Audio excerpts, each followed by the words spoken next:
Hey, everyone. I'm excited. We've got the trouble with tribbles, or maybe it's software integration. You're watching Techstrong, gang.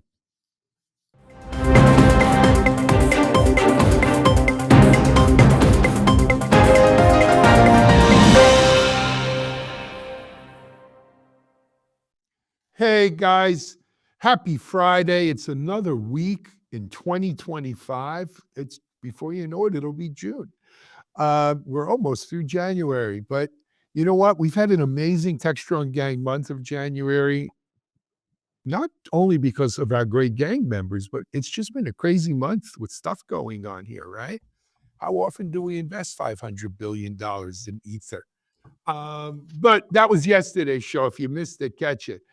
Today, we've got the trouble with tribbles, as I mentioned. Well, that's Star Trek, but there might be trouble in software integration town. We're going to hear about that. We're going to hear about a couple of other things. But first, let me introduce you to our full house of Techstrong gang members today. Some of them sporting their gang color clothes and everything, and cups. First of all, I think we'll go west to east. We'll start out in the west. And if you're going to start in the west, you got to start at the top. The king of the valley there, John Swartz. John, I see you're back home. It's good to see you. How are you? Yes, it's good to be home. Hey, yesterday, very interesting thing. I was just going to drop this in because I want to write about this eventually. I stopped by a stealth AI safety risk assessment startup. They're doing something that a lot of AI companies do. They're holed up in a house, so they're all living in the house together, putting together the company. Sounds like a And what I- TV show. It does. I met Silicon like Valley. 3 or 4 of the members. Yeah. I Sounds believe like the kids call that a hype house. sounds when- like every when you startup influence. I ever knew. So I don't know. But anyway, Well, Benioff started Salesforce in an apartment, which was weird. But in any event, the reason why this company is interesting is that Eric Schmidt is, in a sense, one of their advisors, and one of the people who will be one of the executives there is help write the Biden's executive order that on AI guardrails that was just revoked by Trump. So it was pretty interesting. They sent pretty interesting things to tell me about where they think this is going and All right, fodders. can we move along to the topics at hand? It's good to be with everybody. All Okay. right. Well, moving right along then, let's go to our next Silicon Valley resident there. If John's the Tsar, she's the, I don't know, the Duchess Sarina? of Silicon Valley, Lisa Ooh, Martin. I love Hey, Duchess. Lisa, how are you? Good morning, Alan. Great to see you guys. We have a lot of integration things to talk about today. I'm going to weave that theme through all blocks. Absolutely. One of my favorite topics. Moving next, I guess Colorado is further west than Texas. So we'll stop high on the Rockies and say hello to Mitch Ashley. Mitchell, it's good to see you. How's everything? Very good. I'm looking forward to a very integrated conversation. Okay. There you go. Okay. And then moving from Mitchell to Texas, it's our own Ann Ahola Ward. I think I almost got that right. Nailed Yeah. it. Nailed it. Okay. Thank you, Ann. It's good to have you here. You Thank you. changed your New Year's. Is that Valentine's Day up there? It's Valentine's and birthday. Yeah, it was my birthday. It So was your birthday. Oh, Well, happy happy birthday. birthday. Why have so many Happy flowers? Thank you. birthday. Happy birthday. Happy Ann. birthday. thank Good you. for It's you. why I have flowers. All and right. I figured, why not get all the hearts out? And you wanted to, speaking of birthdays, it's our curmudgeon up in Harrison, Chief Content you go. Officer Mike Bizard. Hey, Mike, how are you? I'm good. How are you? I'm good. Not going to say anything more. I want to jump right into things. All right. Our first topic today, I mentioned it was the trouble with software integration. We got a shootout at the OK Corral here? What's happening? What's the problem? John, you wrote about this, I think. Yes, Futurum Intelligence did a report by Keith Kirkpatrick, and they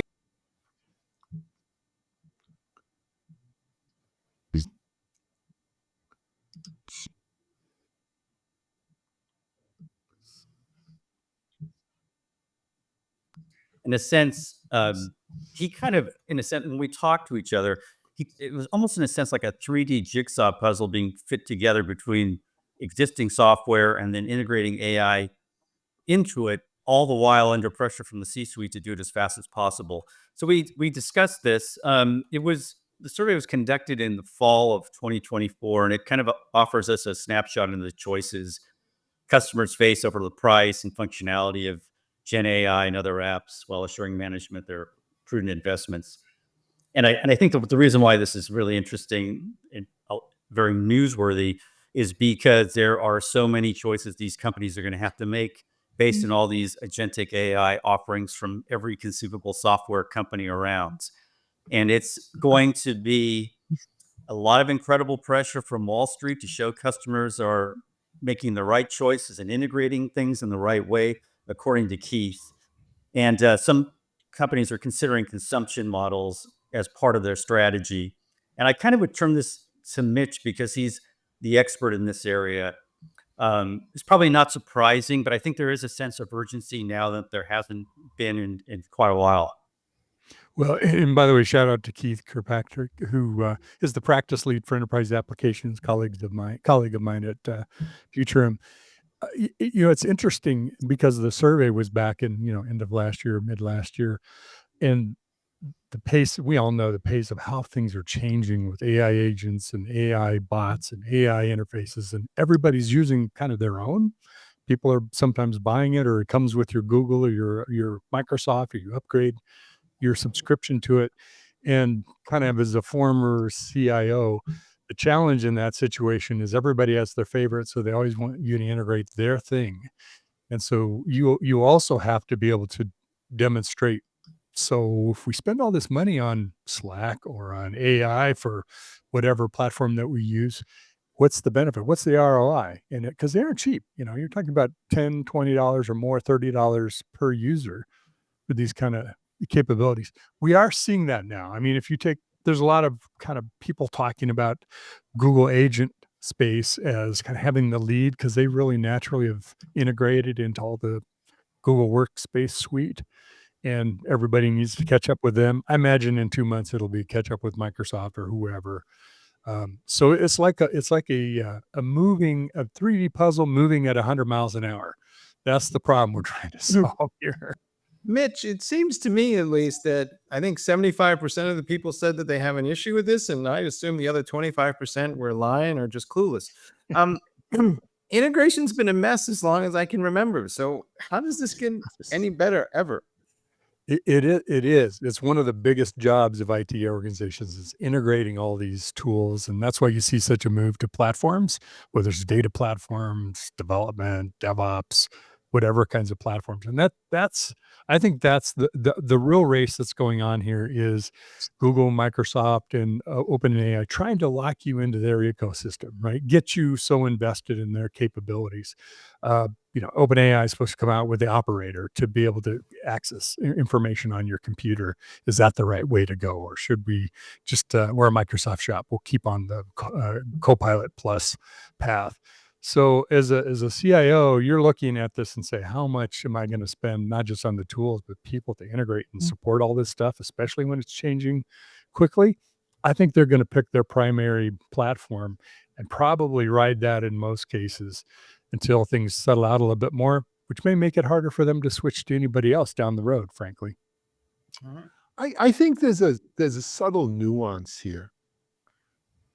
And I didn't speak to Keith, you did, John, between software integration and communication. I think we've made tremendous strides using APIs and Zaps and stuff like that over the last 10 years, whatever, of one software being able to transfer data, kick off some sort of action, communicating and working together, right? I think we've cracked that nut to a large degree. Look, I mean, the success of APIs talks to that, where that's the majority of traffic on the internet are APIs talking to APIs. Now, if you're saying that's not integration, that's just communication, Okay, that's a nuanced kind of discussion. And then so the question then begs, what is true integration? Is it you live on my platform and you no longer exist as a standalone piece of software? Is that integration? Because what about API and communication and so forth, interoperability? Is that not enough to be true integration? Because if it is integration, I say BS. We got plenty of integration out there. You have a good point because APIs give you access. They don't necessarily mean things are integrated. Think Mhm. about how Copilot might be integrated into all the tools that you use in the UI. It's just part of it. It isn't sitting up there as a clippy thing that's going to bother you or another window or screen.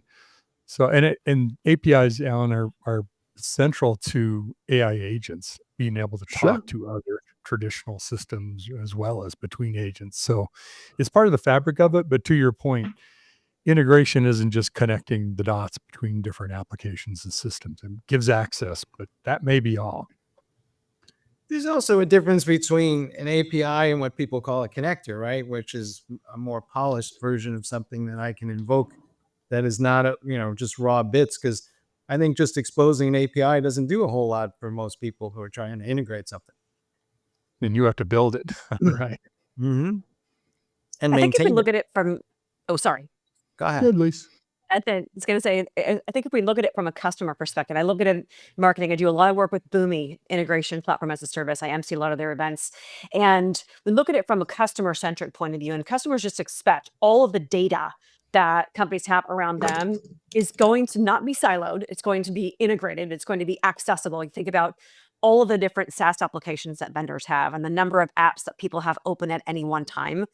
We expect these seamless business processes. We expect data to be available so that companies can truly be data companies to deliver value to the customer. And the customer doesn't care. They just want to make sure that what data a company has on them is just that, is integrated so that the business processes that concern that customer are delivered and the value is proved. John, in speaking to the analyst, was there this distinction between APIs and true integration? There was one of the things that Keith pointed out in the study or the survey that was interesting. Something I should have been mentioned earlier. It's just when we talk about the applications that have been deployed. I think was it 1/5 of the respondents said they deploy more than 11. And I think there was one other thing that more than half of those said their application technology stack blended applications developed in house. It's just Alan, it's just like this kind of sense of frustration, and we see this undercurrent in a lot of the stories and segments we talk about. Just the pressure down that permeates in the middle, and then these decisions that have to be made. And so it's not going to get easier, basically. No, I don't think it is. All right, if we have nothing else on this, let's take a quick break, and we'll jump into our B block here, which is the future of product development in the age of AI, or Aquarius, or is that the fifth dimension? I don't remember. You're watching Techstrong, gang. SecurityBoulevard.com is the leading resource for news, analysis, and education on challenges facing the cybersecurity industry. SecurityBoulevard.com covers all aspects of cybersecurity, including data security, DevSecOps, cloud security, application security, network security, security threats, and more. SecurityBoulevard.com has the largest selection of security content, featuring breaking news, blog posts, podcasts, and more. Visit www.securityboulevard.com to learn more. SecurityBoulevard.com, home of Security Bloggers Network. All right, folks, we're back in Talon's point. Yeah, we're going to talk a little bit about AI and product development and marketing and where all that data is going. And I know this is in Lisa's sweet spot, but there's a story on Digital CXO talking about this issue. And it feels like maybe we're getting a little more data driven in our product development, but I got to wonder, where does that spark of ingenuity start to show up if we're keep using the same old data. So Lisa, what's going on here? How do we strike a balance? Great question, Mike. This is such an interesting topic to me because as long as I've been in marketing, which is almost 20 years now, which can't believe, product managers have, and I was a product marketing manager for many years, working very closely with PMs. They've been tasked at really guiding the strategic direction of a product. They have to balance what the customers want, what the business wants, what's technologically feasible, and historically they've done that by customer advisory boards, customer feedback, which is still incredibly important, but also market research, competitive analysis. And now with a data science as a foundation, they're able to use machine learning, predictive analytics to make truly data-driven decisions and things like um, predicting future user behavior. How are users interacting with our products? How do we prioritize one feature over the other? And so the role of PMs is changing, I think, for the better. And there's a lot of alignment or integration, I'll say, with marketing, because what we expect is to have all of this telemetry on how customers are interacting with their products to be able to make informed decisions in a timely fashion, almost in real time, so that the vendor is competitive. There's a number of alignments, I'll say integration as well, just to be cheeky, with data science, PM, and marketing that I really thought was great in this article. And the first one is user segmentation. It's incredibly important to understand where users are based on their behavior, how are they interacting with product features. This helps PMs develop personas, and then marketing can take the development of personas and the buyer's journey per persona to the next level and facilitate that buyer's journey and understand what content do we use, what do they want to see at certain stages of that journey to get them qualified into a salesperson. Also, A/B testing is a great alignment where data science is great for PMs as well as marketing. It's been around for a long time. As I said, I've been in the industry for 20 years, and the A/B testing is nothing new. And it's not, but it's a staple of product management. It's a staple of product marketing. And it really can kind of take the user segmentation that we just talked about to the next level. Machine learning and algorithms can help not just determine which feature is performing better, as I mentioned, but also how are those different user segments that they've determined and that they've identified, how are they interacting with the technology? And the third one is churn prediction. It's definitely more cost effective to market to and retain customers than it is to attract new customers. Every organization has percentages of both, especially from a marketing standpoint. But it's really important to understand from a PM standpoint and a marketing standpoint, who's churning, who's likely to churn, why, what is it that we can do feature-wise so we'll start reducing and dialing down that churn. Maybe it's introducing new engagement models or customer support. So data science as a foundation for product management in alignment with marketing goes a long way to really helping companies become data-driven and delivering what customers want, which is that lifetime value. Excellent. Excellent. You know, what about digital twinning, right? For product. It came to me while I was listening to you, Lisa. I've been doing a lot of interviews lately with some companies some big companies, I think Siemens, for instance, right, has created this whole digital twin sort of platform where you can take your physical product, a boat even, and you create a digital twin of it and see how it'll react in different sort of weather conditions or sea conditions, for instance. I wonder if we haven't thought about digital twinning products into some sort of, virtual environment and That's a great idea. to see what I think for security, yeah, that would be amazing Oh, to that see would in be great for security. security, right? Because you could set up your whole environment, drop this in there, and Mhm. and play it out. I think we've seen people doing that, especially like on high-end products, whether it's, for example, an aircraft engine or something like that, where there's millions of dollars. But I'm not quite clear that digital twinning has gotten cheap enough for everybody to go use for Hmm. product Oh, Sure. development. I think it has. I think it may not be cheap enough for, a lower level software product, but I think the technology for digital twinning and creating that virtual environment to play in, sandbox, if you will, I think someone already took that name. Um, but I think it's cheaper than ever. It's cheaper than ever, and every day it's getting cheaper with AI and machine learning and stuff like this. Well, not to make AI agents the solution to everything, but if you dig down into kind of what are AI agents and what are the different types and kinds, and actually have a brief coming out soon. I'll plug it when it comes out. But if you look at it, there are AI agents that are reactive to triggers and things happening in the environment, like an image or a light source changing. There's also goal oriented. There's utility oriented. They're learning agents, which would be something that might enhance or maybe even replace what a digital twin knows. And then there's hybrids of these, and of course, multi agents from the same or different providers. So I think, Alan, what intrigued me about your comment too is that AI agents could potentially be part of that digital twin, whether it's technically representing it that way or it's just representing it through the data that it gathers and the inferences that it makes.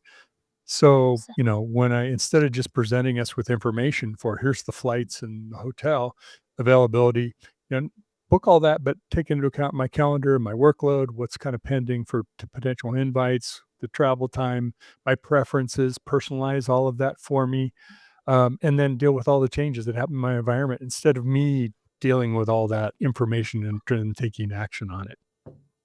I love it. I mean, I'll tell you something. I was planning a trip, and I went into one of the AIs. I use a lot of the different AIs that I'd like to see the differences. And I said, give me a 3-day itinerary to go, or 4-day itinerary to go here and there. And it laid out a beautiful itinerary, better than anything I would get from Fromm's or something like that. And I just because I'm crazy like this, I said, okay, go make my reservations at these restaurants and pull up the flights and, let's book them. And, the AI very politely told me, jack off. He said, we don't do that. We don't do that. I don't have that feature on That's my not AI. my but job. okay. That's not my job. But I thought to myself, wouldn't it be great if it was, And I mean, tell me, Mitch, you're the AI agent, man. You- Am I going to be able to do that soon? Because that would put the cherry on my sundae, right? I think that's, to me, one of the potentials. The real value of AI agents is not presenting us with more information, which what AI did for you, right? It gave you a really good itinerary, which is super. That's very valuable. And to your point, the need is, well, I don't want to now. How do I execute Like, on there were that? I want 12 to go things in do there. all. Go do them.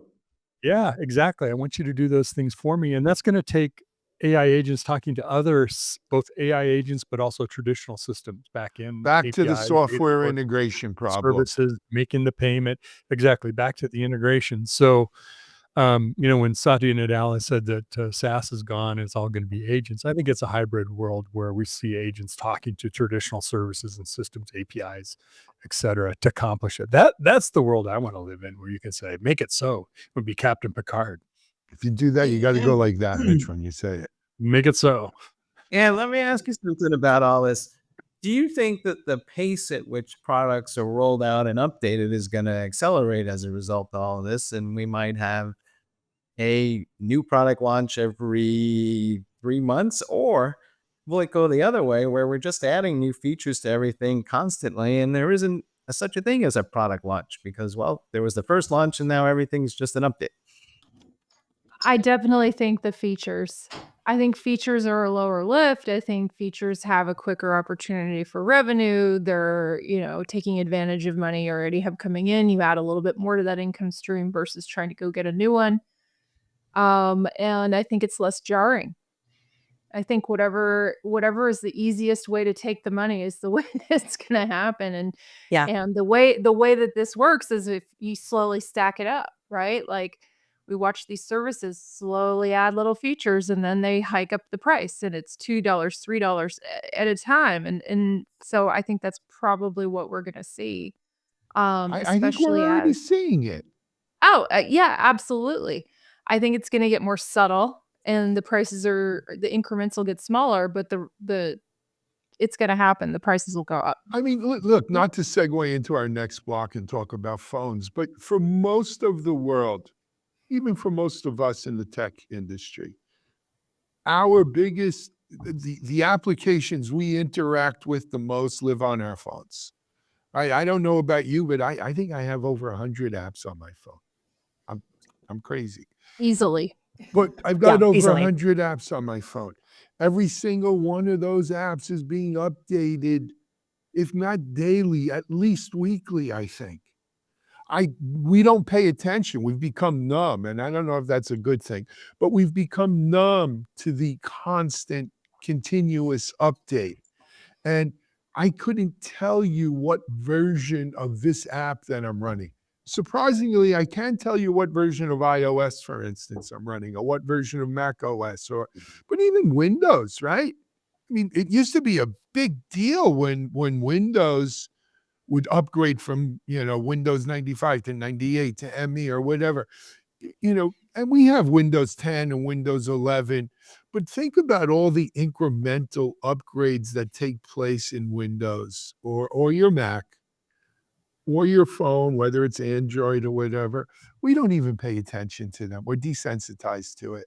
Yeah. Well, to Ann's point, that's what happened with Apple and intelligence, right? It Yeah. wasn't a big OS Not drop at and all. everything's in it, right? Incrementally, and that got added, and we're still seeing new features roll out in small releases. Right. Not since the launch of OS 10 has Apple had something that dramatic and that different that caught everybody's hearts and minds. Yeah, but you had to sign up for a beta to use it, right? I'm still on the beta cycles. And I still don't necessarily know how great this Apple Intelligence is, to tell you the truth, other than the little thing that makes cartoon pictures. And you get those pretty neon light around it. I'm not 100% sure I'm buying it. But we'll save that for the next block. We'll save it for the next block. Anything else on product development, though, in the AI world? I think One that, of the sorry, go ahead. go Lisa. ahead, Mitch. Okay. No, no, no. I was going to say from a kind of customer perspective, this article had some great examples of Airbnb and Amazon. And I always kind of default to Amazon. I don't do a lot of Airbnb myself, but there's so much data that's collected. And we have this expectation in our consumer lives that bleeds in, and I talk about this all the time, to where business lags, where things like Amazon are going to use AI to make predictions based on past behaviors we've done in a non-creepy way. There's a line there. Maybe it's dotted, but we have that expectation that the experience will be seamless. They're going to serve me up relevant information so I can make a buying decision, because the better the customer experience, and PM and marketing have a lot to do with that, the more sales go up, the more revenue comes into a company. So I think the the data science piece foundationally is really critical for that customer experience, delivering the value that customers ultimately expect. So let me give you an Amazon gone wrong real life story on that, Lisa. So I have the big 15-inch Alexa screen in our kitchen that I use as like a digital center from my home. And if you guys have all used Alexa, when you get a notification from Amazon, it blinks yellow, or you get a yellow light around it. I don't know how much you guys use it, but I get a notification. I said, "Hello, Alexa, what's my notification?" "Hello, Alan. Good afternoon, Alan. A product you're following has been reduced $3. I said, "What product, Alexa?" "Well, it's the dough wagger, cat bed, rabbit hutch, cat tree." They started giving me all these products. I don't have rabbits. I don't have cats. I don't know where the hell it got it from. So I said, "Alexa, I'm not interested in this. Please take it off my list." "Oh, would you like me to add this to your list?" I said, "No, take it off my list." So AI gone wrong. I bought a Yeah. dog bed one time a year ago, and now it's trying to give me every animal hutch and bed that they've got over there. I guess the lesson is don't doom scroll rabbits. No, well, I'm trying to take it off. It won't let me take it off. And it won't. Interesting. That is a good example of AI gone wrong. I don't have an Alexa because I have Siri, and that's enough. It's listening. I have a dog named Claire. When I call her Clary, Siri pops up. Probably will do it right now. But so I don't have the Alexa experience, and so I'm old fashioned, Alan, where I'm on the Amazon website or I'm on the app, and I have good experiences where it's surfing up relevant information. But you make a good point: is where is it getting that information that's surfing you up wrong, irrelevant content? That's a question mark. But don't assume that it was you that did it. Anyone that shared a computer or, a phone that was point. near your phone and your GPSs were turned on, your phones are talking. So someone close to you geographically on their phone could have bought it. Someone could have used a shared computer. If you and your spouse share a login, don't assume that it was you that did it because your data is point. getting creeped Well, I'm from going home all and over. asking Bonnie if she's been searching for rabbit hutches. You That's might all. be getting a new rabbit. Maybe I we're just getting want a to thank rabbit. all, Happy I just wanna birthday, thank all early. of you Rabbit for don't saying die. Alexa 20 times because I don't know what I'm going to show up on my Alexa now. It is getting crazy. I'll tell you, we have this attic and there's a ladder that goes up in the attic, and I had it down the other day, and sure enough, an email pops up asking me, am I interested in these awesome new attic ladders? And I'm like, I didn't even talk about it. I didn't mention it, and some sort of video captured something somewhere, and it was just kind of weird. Wow. Yep. Yep. That's Um, crazy. It is. Again, it didn't have to be you. It didn't have to be your phone. Your Right. spouse's phone, a friend's phone, someone in the vicinity, your neighbor that was your phone was near their phone. They're having a conversation whether you realize it or not. Scary world. It's a scary Wow. world. All right, let's take a break here on Techstrong, gang, because we're overtime on this block. We're going to stay on that phone theme coming back at you, though. You're watching Techstrong, gang.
All right, as we were talking about earlier, yeah, this whole Samsung versus Apple thing continues to play out. The latest is the fight over AI, and Samsung has a new phone out there talking about how it can access external LLMs and have Bixby on your phone. And whether these two things are actually talking to each other is a mystery to me. But Anne, what is your take on what's going on here with Samsung, Apple, AI? It seems like it's a boxing match. Oh, absolutely it is. I mean, these are two players competing on a level that most can't and don't. Um, I should say that I am ex-Apple. This is the only big company I ever worked for. And Samsung has been my client for almost a decade and has been very good to me. So I have love for both companies. So I say this from a place of love. I do think Samsung's phones are absolutely more innovative. I will say that because I am an Android user through and through. I've used Android phones as the majority phone for a long time because of the amount of control and power it gets. These S25 series Galaxy phones have a boost of AI features that I think have been unseen as of yet because they have cross app experiences and integration with Gemini, Google's AI, to perform tasks across multiple apps. So I think we're going to see sort of more active assistance coming from these phones, especially for things like calendar events, sort of more like an actual assistant, which we haven't really seen from these phones yet. They also have improvements to existing features like the gallery app, circle to search, sort of the things we've seen on Google Pixel phones and other things. It's catching it up, but it has the new Qualcomm Snapdragon 8 chipset, and so from a hardware perspective, is going to be tough to beat. Um, I would say if you're looking at sort of the core features, when you're looking at an Apple phone, you're using ChatGPT as your third-party AI integrator, right? And now with Galaxy, you're looking at Google. So it's not really truly Samsung versus Apple as much as it is ChatGPT or Samsung, sorry, versus ChatGPT and Google. I mean, it's the alliances within these two that I think makes it really interesting. So I think making a choice as a consumer, If you value privacy, integration, and a subtle sort of AI experience where it's not so much in your face, Apple is your best choice. I think Galaxy makes sense if you want more features, crossing between apps, multiple devices, live translation, and you don't mind the AI feeling and presence and watching it and having it feel a part of your experience. I think Galaxy AI is definitely your choice. Yeah, this is interesting. I remember when Samsung or Apple used to make an announcement, it always was hardware heavy. Now we're seeing, beginning last year with Samsung, the sign is the smartphone makers are leaning on AI to make their phones stand out. I think Galaxy AI last year was the big focus. And I think now, but instead of focusing on individual AI powered features like generative edits, Samsung's incorporating AI into its phones on a more fundamental level. And in a sense, as part of the settings. And it's interesting because, in a sense, this stands out. And when you compare it with Apple, Apple is kind of slowly rolling this out. And there is a genuine concern, not just on Wall Street, but I think within Apple, the stocks have been hammered lately among concerns about iPhone sales tapering off. And there's a lot of attention being set on what impact, if any, Apple Intelligence will have. I don't think it will immediately. I think it's going to happen probably later in the year as more of these features become available. But it is part of the story. And for years, and Ann knows this as well as anybody, Samsung was in a weird way chasing Apple or dueling for the top spot in smartphone sales. It rarely got the buzz that Apple did, even though its feature sets were better, probably. And now it's, in a sense, kind of leapfrogged Apple. And it will be interesting to see what Apple does when it rolls out the new AI features and what impact they might have at all. What I Yes, you're absolutely right. I think Samsung has gotten less fanfare. I think they've gotten less media attention. Here they are quietly making these beautiful screens, beautiful products. I think they both make beautiful products, but I do think Samsung has been short-shifted in the press. I do also think that, when it comes down to it, someone's getting the bill. Someone always gets the bill, right? So who's getting the bill for this new intelligence that we know they're spending billions building? I think Apple is going to do probably a freemium model. They're going to have paid tiers because that's what they do. I think we're going to see free access. I think for now, at least. And so that's going to be something consumers will notice. But again, how are they going to monetize all of this? I think right now we're in the wild, wild west, let's get them hooked sort of phase. But eventually, I think you're going to expect to see subscription costs for this. And it will be, something you're expected to pay for, not just the hardware of the phone or the service with your provider. And Lisa, how do do you you think have that a will change? sense? Go ahead. Sorry, Mike. Go ahead. Do you have a sense whether people actually switch phones when these announcements come, or are we all like Apple people and Samsung people, and we're just along for the ride? Most people are At least, zealots. I would say there is such a thing as digital tribalism. And I have been berated for being a primary Android user. I will tell you, I secretly also use my secret phone as an iPhone. And that's just so I can stay up on all features. And when startups come to me, a lot of the time they don't have an Android app yet. So I have to have both and I have to be fluent in both, but I prefer Android. And I get so much grief for that from Apple people because they're like, your text, you're green. You can't do this thing. And it's like, why do you care what color my text is? But it's a very real thing where the more you get locked into Apple, and the reason I use a Mac, I have an iPad. The reason that I don't use a primary Apple phone is that I can't give them everything, and I won't give them everything. I won't give one company everything because once you're in, you can't get out. Once all your yeah. stuff's in iCloud, you can't get out. And I just can't let them have it. Lisa, you want to add to that? I was just going to ask kind of question, and you really answered it. Like from a cost perspective, as you know, if the Apple model, like you talked about, is becomes subscription to use more AI features and it's baked into Samsung, how likely are from a customer behavior perspective is that likely to influence? I think you bring up a great point. We're so locked in. I am Apple everything, even Apple TV. I wouldn't switch. I know how to use this. I know how to operate it. Um, and I think even though it's an arms race, right? Feature for not really feature for feature, but the Apple folks are going to remain the Apple folks. The Samsung folks going to remain the Samsung folks. And I think we're going to continue to see that jockeying for market share globally, because I just think consumers are, once behavior is set, it's really hard to change it. Absolutely. I think the only thing I see changing it is the cost of hardware, because iPhones have gotten exorbitant. Yes. And I think that is something that younger people are maybe less concerned about. So, but You know, people don't they feel the can switch cost. digital natives.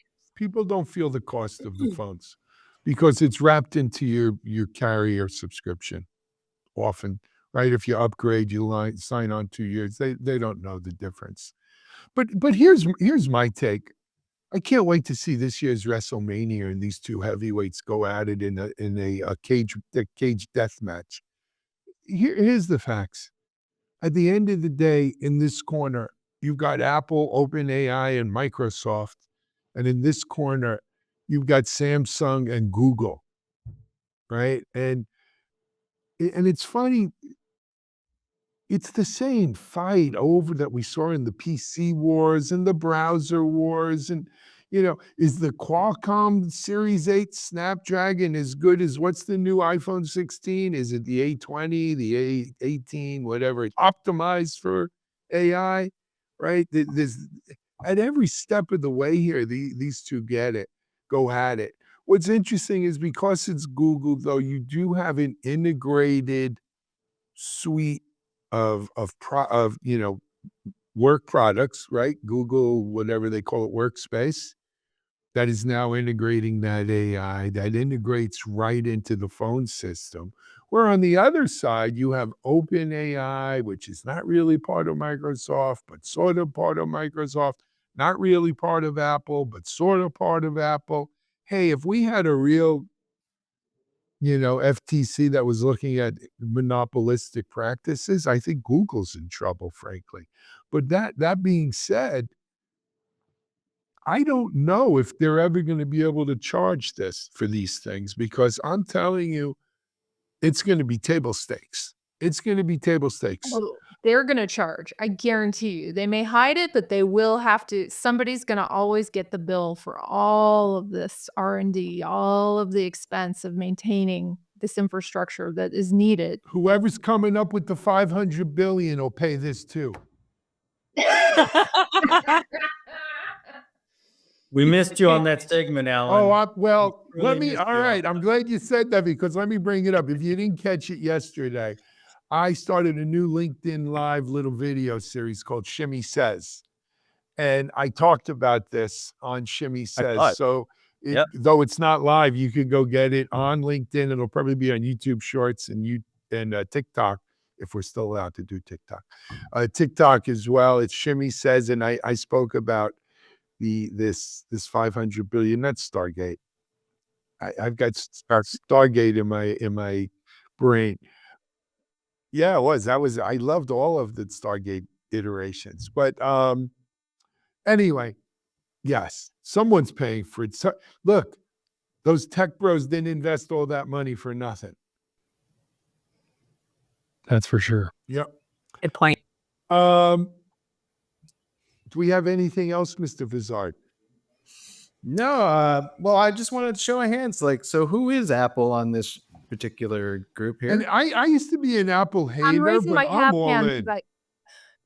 I'm raising a half hand because I do technically have But an it's iPhone. only your secret phone. I wonder what people do with a secret phone. You said that. I'm thinking, all kinds of stuff. I don't All know. kinds Look, of this is stuff. a family show. This is a family show. We may not want to share it. No, I will say I have I handle sensitive information for my clients. So I'm not going to put anything Facebook on the same phone that Really? handles my work. you Yeah, are- absolutely. Good for you. I didn't realize the level That's of very good. paranoia had reached that high, but that's pretty cool. Maybe You Apple say would hide paranoia, your I Google say too. caution. Okay. Yeah. So that I like makes that. me the only Samsung person on this. Well, no, and I just recently got a Google. I've been Samsung up until this last phone. I tried the Google Pixel because I figured, my whole life's Google anyway. Why don't I just see whatever? I will never get another one. I'm going back- like Lisa. I have Apple TV. I've got my watch, my phone, my Macs, my The only iPads. The only thing iPad, I'm yeah. the only thing I'm I'm ever the really old- jealous of on the Apple side is that Siri is a much better experience than Bixby ever will be, and Bixby is just Oh, that's Yeah. who Bixby is. Bixby is the Google Siri. Going away. Version Bixby's of- going away though. Bixby's Samsung. Being going replaced by away. Google. Yeah, in the new phone. It's Galaxy I mean, AI, which is going to be based on Gemini. well, So they give it a still chance. they still have both. They hire, and you're supposed to figure out which one to use. And Bixby's an idiot, so I don't know. yeah, but they say over time Google is going to replace what Bixby does. So eventually it's probably going to be gone.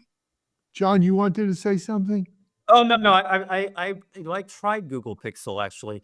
The weird thing is I can't use a Macintosh or an iPad or desktop is completely PC. I just refuse to go back because it's so counterintuitive to me. I used to write for Apple Trade magazine, and so the phone is just hello. The phone is just that I'll always stick with it. Go figure. The Anyway, bias. we will see how this plays out. At the Thanks for end- joining our consumer focus group here on Techstrong Gang. You know what? Maybe we could do this for product development. We could be a focus group. We're available. Right? for We fees. are the We are digital available. twins. Okay. Hey, this is a great Techstrong gang. We've got a full day of Friday Techstrong TV following it. Do check out my Shimmy Says show. I'm interested to hear what you say. And next Thursday at 2:30, you can join me live on LinkedIn if you want to participate in that. But until then, have a great weekend, everyone. Enjoy it. I hope it's warmer or safer wherever you are. And or colder, I guess, depending where you are. But we'll be back Monday with more Techstrong gang, more fun. Until then, this is Alan Schimmel for Techstrong. We're out.